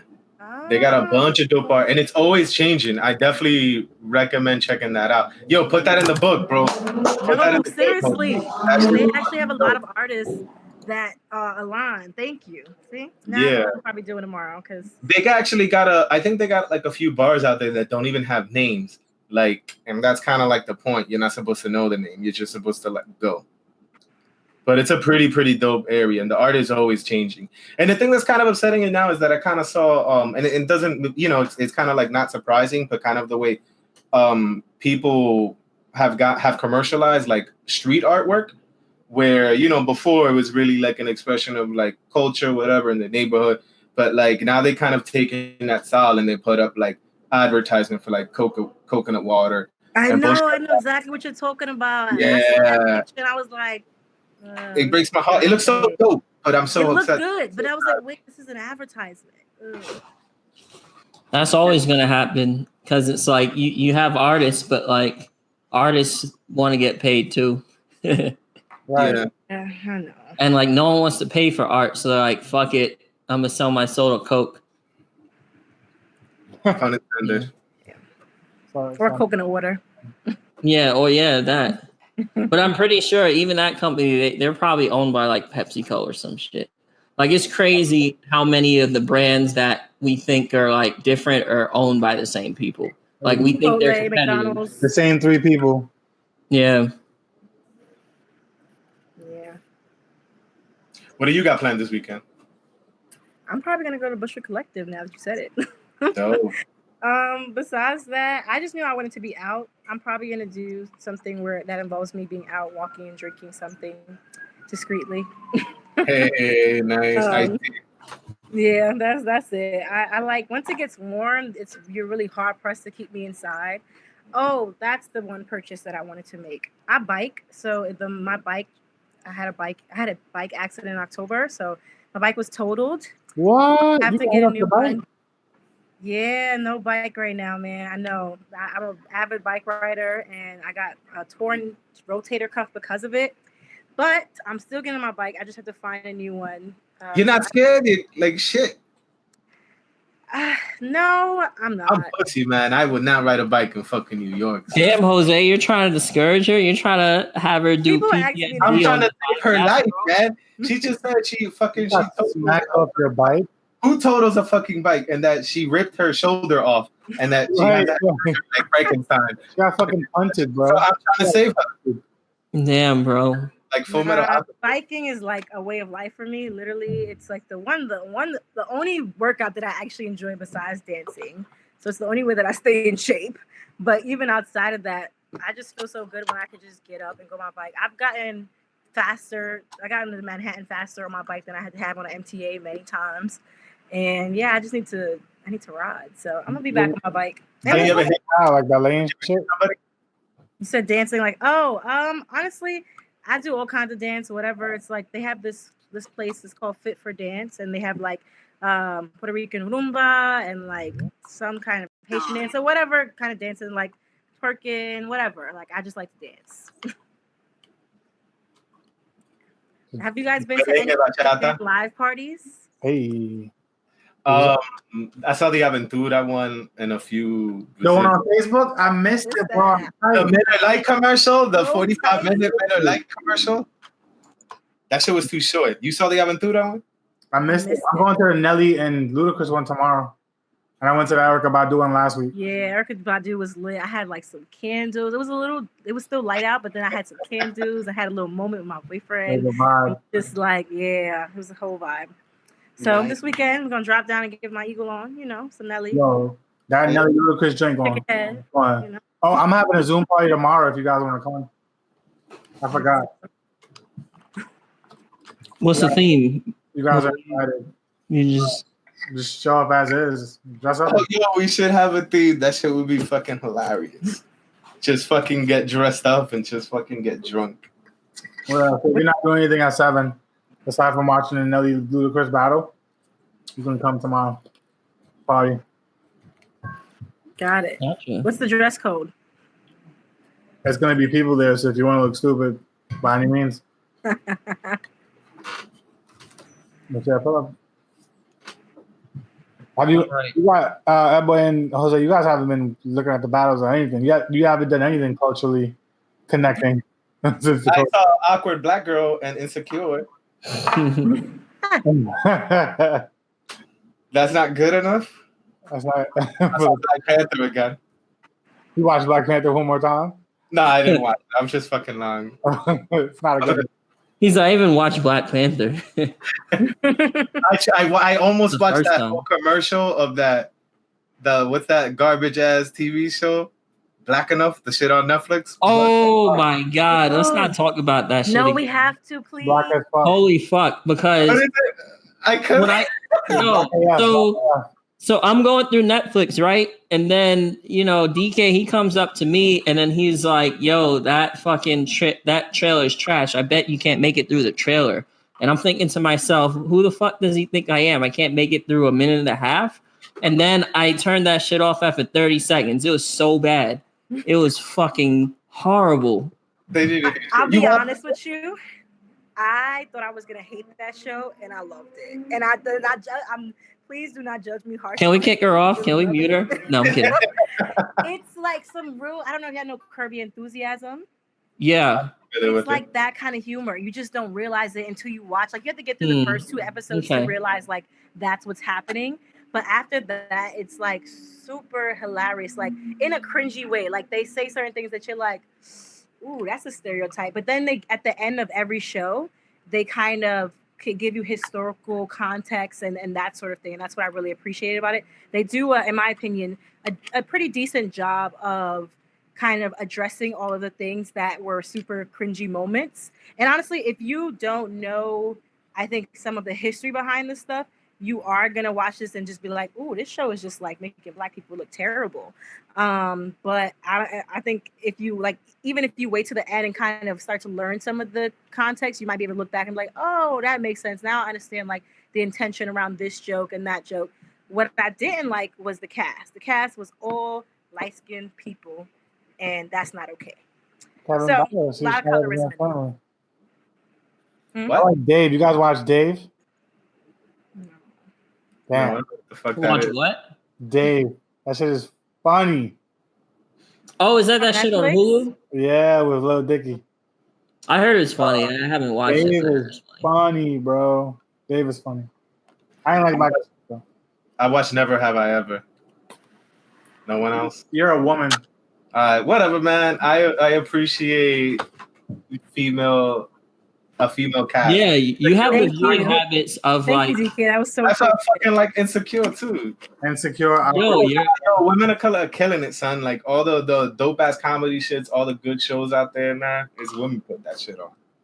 DK is actually a Black woman in his mid-20s. Don't let the voice fool you. I love He's it. the real diva. DK. But you should watch that show if you haven't. Diva, Which too. one is that again? Oh, Never Never Have Have I. Mindy Kaling. Oh, okay, Who's okay. a executive producer or a producer on that shit. That's a pretty good show. Yeah, shows, man. Yeah. I just been watching fucking documentaries. That's it. What are you watching? Shit. Didn't I watch feel like the you last. probably watch some Oh my interesting God. stuff. I watched 1994. That was really good. What's up? It was sad. It was about Colosio, the Mexican presidential candidate who was about to change the world, and then some dude ran and just shot him in the head. But they talk about the circumstances surrounding it. It turns into like this whole drama thing because they actually have pretty much everyone who wasn't murdered interviewed, including one of the guys accused of murdering him, like the previous president, the dude's son, like everyone who didn't get domed or something was on it. What time period is this? 1994. Oh, Hence okay. the name, 1994. Oh, I didn't even. Yeah, No. my bad. My bad. And I You know, watched. honestly, I don't watch TV, so y'all got a lot out of me by knowing this pop culture stuff. Usually, I'm not on board. But sorry, you were saying. Yeah, no, I watched something else about a docuseries. I forgot what it was called, but it was something about like martial arts from around the world. And it's this guy. It wasn't necessarily about martial arts, but it was about like fighting and the stories surrounding it, like why people fight. You know, what are the circumstances? And for the most part, it's generally people who are poor as fuck, who have no choice but to fight. Like they went to Thailand, Myanmar, they went to Senegal, they went to what else? You go to Brazil? No, it was only 5 episodes. They went to Mexico. The only place that they didn't go where it was like people were poor as fuck was Israel. But the reason why they were fighting for the most part is because of the circumstances they live in, you know? To survive. Yeah, basically. Survive. Basically. Like that's what it's about. Like, and Senegal, that was the most interesting thing because a lot of people really don't know. Fuck, I keep kicking this shit. People don't know about like martial arts and martial sports based in Africa. You know, Senegalese wrestling, they call it lamb. That's huge there. It's like the biggest sport that's not soccer out there. It's huge. And it's really good. I think particularly, I don't know, maybe you just want to catch that episode because it gives you a pretty good view of African culture that you wouldn't see otherwise, you know? If I could remember the name, or if you could remember the name, I mean. Go to Netflix and put in fight and then the first thing that comes up. Like Fight Story or some shit? Yeah, it's like fight story, Fightland. Let me look it up now. It's really good though. Fight World. It's called Fight World. Fight World. Damn, yo, she writing notes like you must have been a good student. I just don't remember things, and I often ask to what do I want to watch, and I never have an answer. So I'm just like, now I have this list of things that I could potentially watch. Yeah. Yeah, Netflix choices are not usually mine. I choose restaurants. Fair enough. I would choose restaurants too. Hold on. Do you cook at all though? Do you I cook? love to cook. Like that is definitely that's yeah. If I'm not cooking, that's why I'm gaining this damn quarantine 15 because I either order Mm-hmm. food or I like make something really crazy. What's the last thing I made? What's the last thing? Hot pockets, Ew. No, Oh, no okay. way. toaster strudels. Absolutely not. I can't eat any of those things because of dairy. Spaghetti So with palata. Yo, but you be having cheese. Hot Pocket? That's what I was gonna say because I can't have cheese anymore like that. So I really don't have yeah, pizza. What happens to your body? that's why you have to eat the best pizza because otherwise it's not worth it. She was Uh, like, "Yo, I'm definitely gonna have explosive shits, but if as we long as like it's like top flight pizza, I'm willing to." I'm I'll fine tell with you it. Dead ass. Damn. Wait, what's your so we've been cooking up a lot here. Well, we made like pernil. Both of us have made pernil. Um, ribs, chicken a bunch of times, fish. We got some lobster tails that we're probably gonna steam up this weekend. Well, at least I am. I don't know when our boy's gonna cook his No, shit. I am. I have them ready, getting ready. Were you guys already decent cooks or this quarantine? Oh hell yeah! I taught them everything they know. Psych. Every time before the quarantine, we would have guests over and we would always cook for them. And then every time we threw parties, we would cook everything by hand. So yeah, they like our guests would have fresh guac, fresh pico de gallo. We'd have Fried chicken, fried shrimp. Oh, I need to be on the next list. Like when this shit opens up, put me on this list. yeah, No, and now we stepped up our game, man. Now we can add way more shit. exactly. We You were guys already beasts. Now we're just like kill the game. Level. I'm inviting myself. No, for sure. Because LeVon won't invite me, so. I made pastelón too. I was pretty happy with my pastel. Hey. I just What do made you like to sancocho. cook? Ooh, sancocho. Oh Yeah, man. I made sancocho like last week sometime. My boyfriend had like a crazy fever, so I was like, "You're gonna eat this soup and like it." Sancocho is so fucking good. Do you make it with all the carne? I know. Well, sometimes I try to like I'll do like the beef and the chicken, but this time because of the nature of it, I was just like, let me just make chicken and call it a day. Yeah, but as long as I culantro, I don't know. Dominican sancocho is a little bit different though. Do you guys focus on making sure you have culantro? Yeah, they have mad shit. Cilantro. Not cilantro, culantro. No, I'm playing. culantro. Yeah, there's like It's Mexican cilantro. No. But cooler. culantro. I don't necessarily use it when I cook, but I know that's typically how it was made growing up. Because like a lot of the things that my parents like cooked or my mom cooked, like I've kind of taken it and kind of adapted it a little bit to like because like and I guess Latino people always use mad Goya products and like Goya products have mad fucking salt, MSG, mad ranch shit in that son. So like I stopped using that shit. And when I went to go see my mom's last time, I was like, you gotta stop buying this nonsense. Like we're broke, but we're not poor anymore. So like y'all could buy something a little bit better. I think I'm trying to I want to eventually do a cookbook of just like this Dominican food specific. Or like, well, I guess I start with Dominican food just because like it's trendy.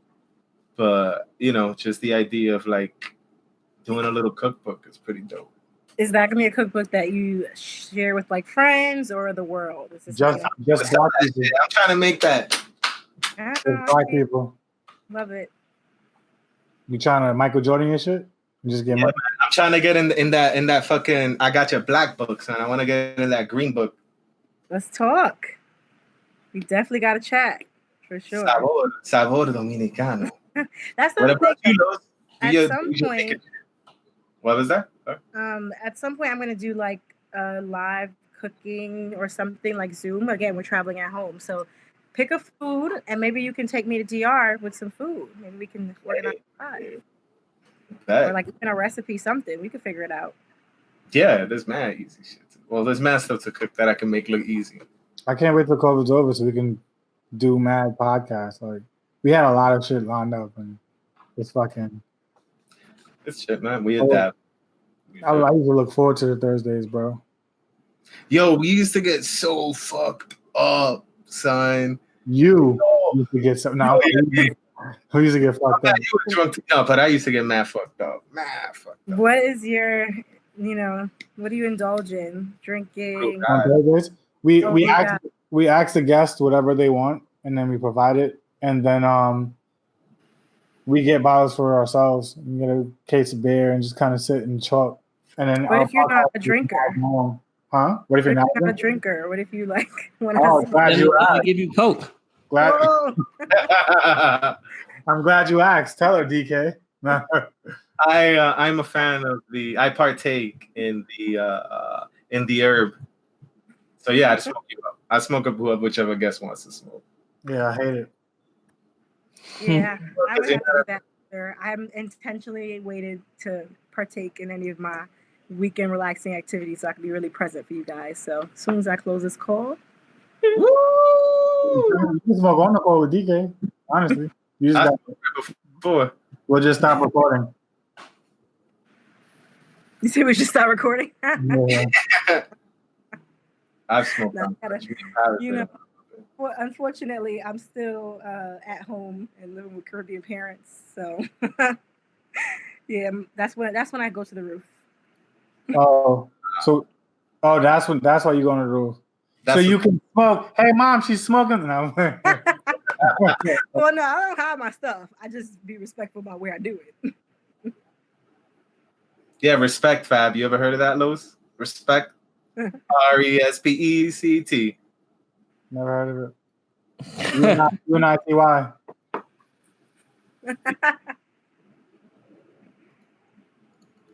I don't know. Like, I guess any parting words? Well, at least on my end, this has been fun. I didn't expect this to be so easygoing, and to be honest with you, as opposed to what? Wait, what do you think? I don't know. Don't even grill you? Scheduled this like what yesterday or something. So I was like, oh, I don't know actually how these guys are gonna be. You're supposed to have been on. Yeah, we did. Yeah, that's true. We did talk about this like months back, and so I just didn't have a lot of I'm be honest with you. I've had a lot of times where I've been speaking to people in person, but I'm just I like to talk to people in person. So I'm just getting used to this whole putting people in your living room on a computer and just talking to them like they're in front of you thing. It's like, I think it's a skill that I'm getting better at. But before, like, the whole screen time situation would make me just kind of nervous. So it was cool because I feel like I feel like you were just writing courses for me. Like, I'll pass you the blunt after Edwin, but I can't. I'm not Edwin, sorry, DK, Jose. Edwin, what about you? No blunts? Occasionally. I respect What? it. Yeah, occasionally. Rare occasions. I'll do it socially, but I'm not like some people. I don't need it to function. Damn, DK. Are you? No, I wasn't even talking about him. What the fuck? What's wrong with you? I should be grateful I smoke weed. That sounded like shade. It's not him that shady. Sounded like he's like, oh man, this guy's always smoking. No, I don't. I don't think he needs to smoke to function, but some people do, or some people think that they do. No, yeah, that's true. I do know some people that think that. Honestly, my smoking has gone down significantly since quarantine, and I can't really figure out why. It could Less be stress. Maybe, I don't know, because I feel like quarantine there are moments that have been really stressful. I've been playing support role in for a lot of my friends. They've just been dealing with stuff during this time, and so I don't know what it is, but I think I'm just like more tuned in some way. But I don't know what it is. I just haven't spoken. I've been getting a little bored of it, to be honest, because I haven't been drinking like for the past few weeks. So I've been smoking, and then I guess if you smoke too much in a day, they get to a point where you can't get any higher unless you switch weed, and not even that would help in some cases. So like, I've had to just calm down just because like I've just been getting bored, and it's just like the high isn't sticking as long because I smoke every day, but I've just been kind of cutting back little by little because it's like. Yeah, I'm a nighttime kind of person. Nighttime, relax, chill, weekends. I can't wait to get back. You can't wait to what? Nah, to drink again, man. I mean, I've been enjoying this, like just being like sober from that end. Just because I Ramadan. Nah, I just felt I needed a break. Because it's like the beginning of quarantine, like I was drinking like every day. And then I was like, like you're always gonna wake up not 100% the next day. Like, fuck it, let's be boring. Like me today. I woke up with a crazy hangover. I woke up hurt. Hurt. First off, I missed my alarm. And my kids were like virtually banging on the door to get in the classroom. It was bad. And I was sitting there like, what y'all want to do today, man? Because I don't want to do shit. Like, I don't want to know what I call my neighbor to get me some Gatorade because I went to the store and I forgot the Gatorade, which is what I went there for. I traded him a blunt for Gatorade. How hot were you? Did you just walk to the bodega and leave? Nah, I went and got food. I was more concerned about what I was going to eat. And then I got home and I was like, I forgot the main thing you need for when you're hungover, which is electrolytes. She drove to the liquor to the corner store and walked home. She was. If you have salt water and lemon, you could or in a little sugar, you can kind of like replicate it. You can replenish your own electrolytes. No, wait, tell me more because you gotta put electricity in it. Yo, yeah, you just take a plug of your favorite appliance and you put it in some water, and then you drink said cup of water. And then you get superpowers. Some Static Shock type stuff. Oh, I remember Static Shock. Maybe you're gonna transcend the planes of life. No, but like you could do that. The main reason why Gatorade works is because it's basically just salt water. Like, because osmosis, that's what it does. Once you drink water with sodium, your cells retain water better. That's all it is. So if you drink like a little bit of salt water, add some lemon, it's basically Gatorade, maybe some sugar. But that's all it is. And coloring. Like literally, if you look at the ingredients, it's literally just sugar, salt, water, and some artificial stuff. Like that's honestly, I did not know that. I'm big on making things from scratch, so if I knew that, I would have just like went in my kitchen. But I'm serious. You look at the ingredients, like you could replicate it yourself. Save the fucking nuclear color yellow 15, whatever the fuck they put in it.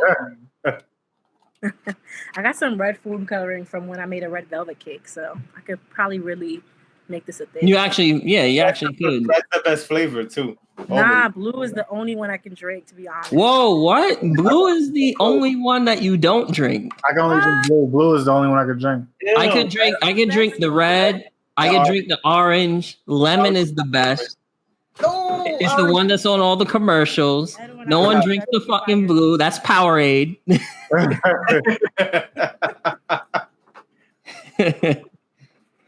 Oh man, I used to drink that shit. Oh my god, I used to drink it a lot when I was in high school because I was like, oh wow, I'm drinking too much soda. Let me drink some Gatorade. Like, yeah, that was you being healthy. Yeah, like. No, I don't know. I don't really. I mostly drink water unless it's a case of like liquor or hungover Gatorade. Really, if you really have a bad hangover and you really want to like recover, or if you're dehydrated, drink Pedialyte. Like that. I heard that Pedialyte shit mad times, but no. That's what I heard, but my stomach, I would have a whole nother problem. So no. There's this thing I heard of. Have you heard of this called the Rapidita? Rapidita. Yeah, it's supposed to be a hangover pill. What's this, bro? Oh. And it's supposed to like instant just take away your hangover. Yeah. I want you to take that shit all the time. And take you to sleep too. Yeah, right. At the cost of what? Yeah. Write down Rapidita. Yeah, I remember it took away my hungover. Then I died. Like what? You look at what your butt hurt. Quickly. It's like, damn. Why is every time I take this pill, I wake up and my butt hurts? I don't know what's happening. It's not a roofie, you bums. Oh man. Well, whatever. You probably get caught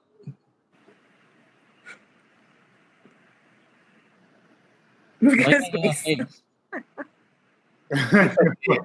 Este tigre. ¿Qué es lo que se piensa? Tigre. So you're Dominican. I know Levon is of Jamaican descent. I was Where gonna you from? say something. I fucked up. What'd you say?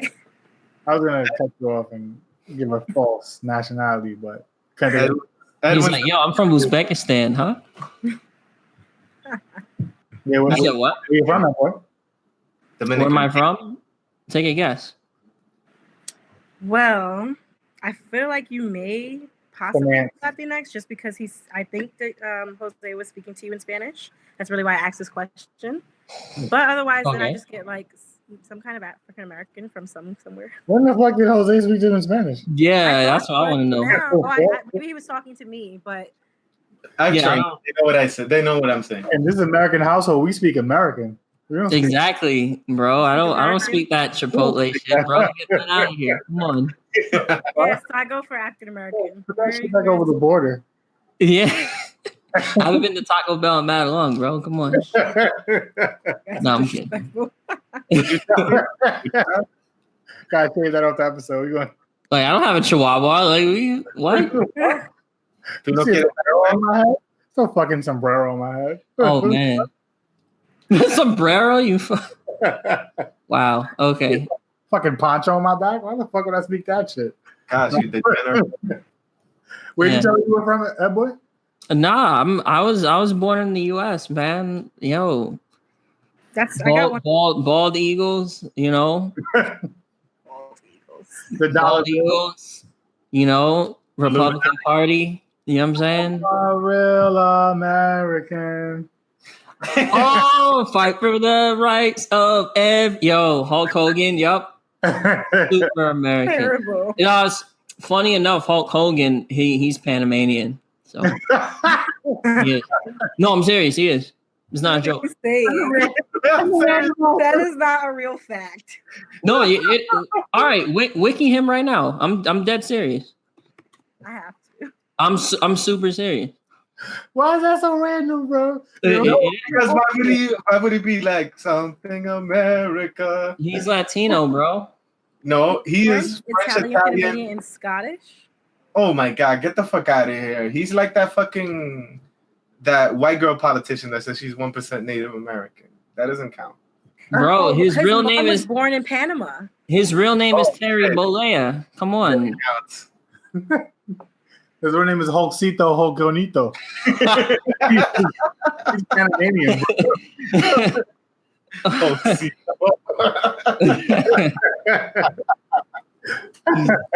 Eddie Guerrero's dad. Oh, her parents came from the canal. Like they were working in the canal. His mom. That makes From a sense. They own He's just plantations out there. military. So he went to Panama and found himself a Panamanian. Hey, His mom was in the military, and she was born in Panama because of her parents that were working in the canal zone. This is just like a quick Google search, but I don't know about the source. It's you guys heard that it's chain migration to Panama. That's what Hulk Hogan's mom did. Her parents moved over there, had her there so she could have the Panamanian status. But they're really from America. They're really A lot of people do that. Yo, birth tourism, that's a thing now. Like people go to other countries to have kids so their kids have citizenships in other countries. That's like really big now. Yeah, I've been hearing about that. I got to do some more research and learn more about that. But I have been hearing that's like some people like Trump's rhetoric around why, like if someone's pregnant or something, they might be able to travel to the U.S. They're using that to kind of stop people from coming here. I don't know. Got to do more research before I can like. Yeah. Well, it's what he always described sounded like what happened with my grandparents and them, how they got all of their kids over here. Because they had one kid over here, their last kid. And this is like, it doesn't even make sense because my grandfather had a second wife, and then I guess his first wife and him just had one kid here. And I guess that's how they were able to just like chain migrate everybody else over here. So thank you, chain migration. That shit worked for me. every country does it different. So like USA, if you have a kid in the United States, no matter where you're from, that kid's going to be a US citizen. Like that's just how it is, right? Other countries, it's based on descent. Like I know someone who married a German, right? Not from Germany, didn't go to Germany, but because his wife is from German, his kids could now have German citizenship, right? Even So without being born there. yeah. So every country is different. Every country is different, but that's why people jump the border and try to pop out babies here, because here, if you're born in America, you're an American citizen. So Honestly, I want to get Panamanian citizenship. To my understanding, I'm entitled to it. It's just that with the U.S., like they can't know that I have both because you can't have dual citizenship here. I mean, But with this country, they know, but it's like one of those things that they're not going to actually enforce. Like, there's plenty of things where, I mean, maybe this administration might, right? But yeah, like, people have 2, 3, 4 citizenships. Like, one thing that rich people buy a lot, like St. Kitts and Nevis, like you could literally buy citizenship there for like 200 grand. So like a lot of rich people just buy their citizenship there and then park all their money because it's like a tax haven. I heard that you can do that in the U.S. too. Like I heard that you can buy citizenship to this country as well. Sorta. Like you have to like invest a certain amount in like a business or something like that. So it is kind of like buying your way, but you have to invest in something like American-ish, whatever. There's a lot of ways to get. There's a lot of weird paths to citizenship. Yeah, you know, loopholes. It's all about lots of loopholes. But it's like the moral of the story is that if you're rich, you're fucking good to go. Like if you have money, if you have capital, like the cheat code to life. Yeah, everyone's gonna take you. No one's gonna say "fuck you." You got money, except maybe like North Korea or something like that. Like there's, you know, it's just really. Related to Dennis Rodman. You said what? Unless he thinks you're related to Dennis Rodman. Yo, bro, if I could, if I had basketball skills and I just did that at the border and cross, I'd be like, yo, bro, like.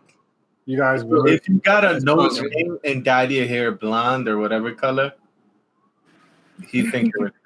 I doubt it. They probably made a clone of him while they're out there. They got his DNA, all that shit, bro. Like that's the one that was on the Giants. What's his name again?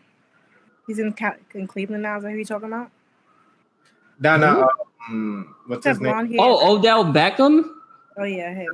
No, that's the wrong sport. We're talking about Dennis Rodman. I didn't hear you. Wow. Oh, that's what you said, Dennis Rodman. I didn't hear you. Sorry. Yeah. She's like, oh yeah, the guy on the Bulls, Odell Beckham. I remember. Beckham? Nah, I just heard blonde hair. Yeah, right?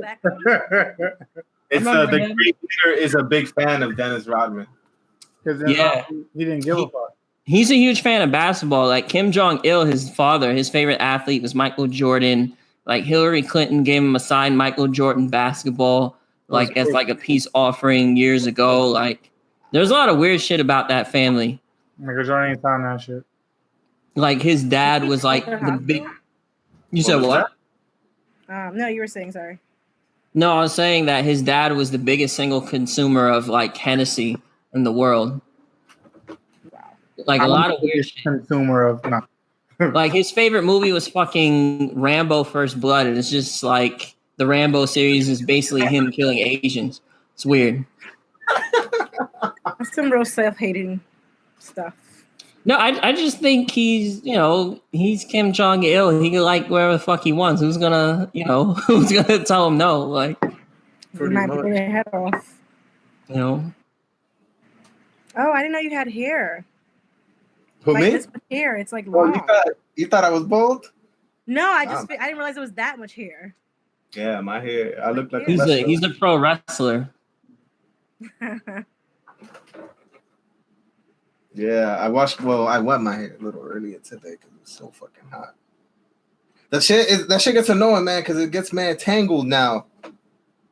Like crazy, especially now more because it's fucking hot as fuck. For real? And you never know. You've always had short hair. I've been conditioning for 2 days, so. What I'm saying, with my hair being long now, I hate it. Well, long. I hate this shit, bro. So you hate. You go to sleep and it wakes up exactly the same. Like, what do you hate?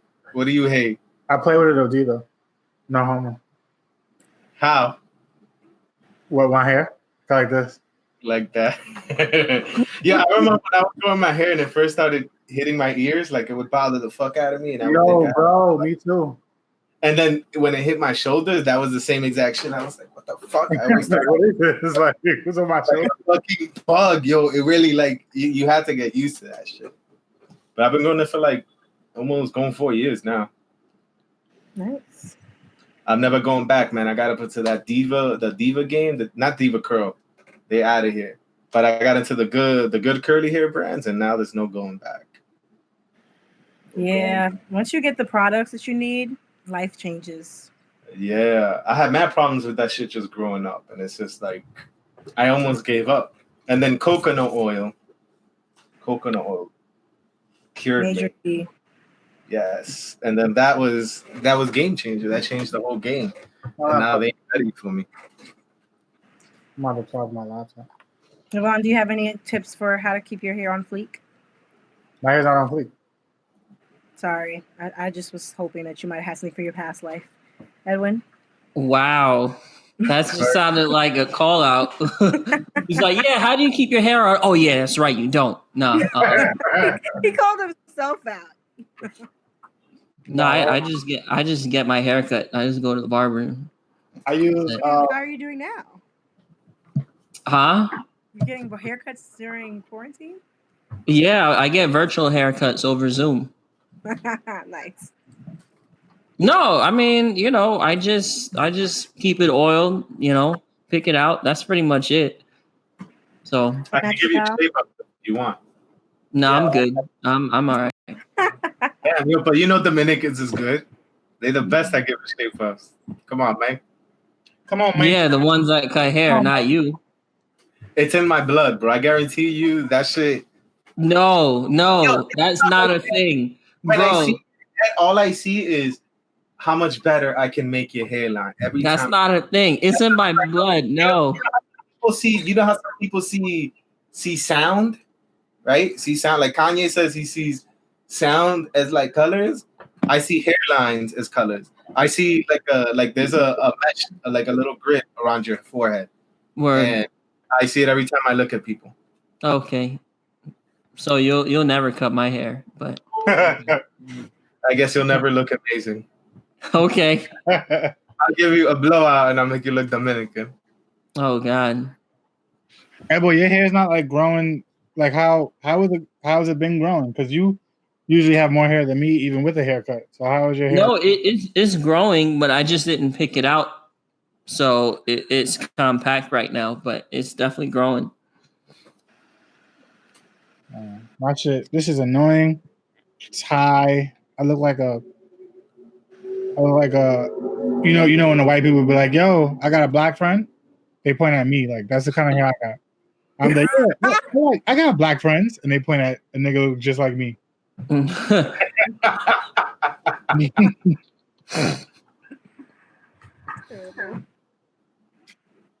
You should try cutting your own hair, just like YouTube tutorial, and it's like, fuck it, you're not going anywhere anyway, so you have time to recover from your mistake. When I was in college, I would do that. I record myself as I teach all the time. These can be recovered, bro. You're not gonna recover my fucked up haircut. If I wasn't on camera, sure, but I'm on camera every day. Just wear a hat, bro. Your hair looks exactly the same as you were here. I don't know what the fuck you talking about. Like, no way, bro. My hair grew. You definitely didn't. You need a shape up because you got something growing out the middle. But you look like an arrow, like the Avatar, the last Airbender. I told you, bro. This is yo. You're the chosen one. He's the Avatar. Like season 4 of the beginning where Aang was growing his hair in. Yes, bro. This is bad. So I'm trying to explain to you. This is bad, bro. But it's still not long. I got a weird mustache. I look like a creep. Yeah, man. That's how I got the little machine. No creepy look for me. No creep stuff. Shave your whole thing off? Oh, I just trim it down, because if I shave it, I'm going to look like a boy. But if I do that, I got the little 5 o'clock shadow. So, I look a little like a man, like a little older. I feel like with my hair, I don't look as young as I usually look. Damn, we are no facial hair having as motherfuckers. Yeah, none. Yeah, I thought COVID would give me a beard, but it only made me look like a pedophile. I remember when I did the No Shave November, I couldn't last, bro, because I just looked creepier and I just creepier. look bad, right? Yo, that shit was Like get in my van. I have candy. No, but I won't get in your van. COVID, bro. Come on. Oh, social distance. Is your van more than 6 feet big? So Yeah. if it's not bigger than 6 feet, we can't. I only get in vans if you have a mask. So here's the thing, man. I've been seeing mad people, well, without masks, but people. Yo, out of the blue. Most people with no gloves though, and I'm just like, isn't the gloves like the thing you should worry about? Because that's the shit that's gonna be touching shit. No, the gloves like just cross contaminate stuff. So like you go and you touch something, and then you spread it everywhere. The point is for you to wash your hands and use hand sanitizer consistently. The gloves don't actually help you. So nothing helps. Covering your face does. But what if I use my hands that are dirty and I touch my face?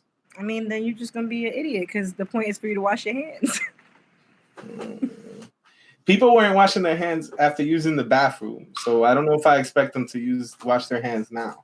Nah, I don't see it happening. I don't know. I feel like people nasty. that were like not nasty just got like even more, hygienic, and that people that were doing the bare minimum might be doing a little more now. So it's just levels. Like honestly, just out of habit, I've just put on hand sanitizer like 3 times at this point since I've been on the phone with y'all, and I've been in my house. That's not necessary. It's just like a habit at this point. Damn, okay, it's not. You can't get it through the computer. It's not a computer virus. I know. It's next to me. I'm just like, let me clean my hands. Yo, there's a lot of chemicals in this shit, son. People's hands are gonna start mutating. Yeah, we're gonna start growing weird appendages. Like your fingers, or maybe we got jutsus.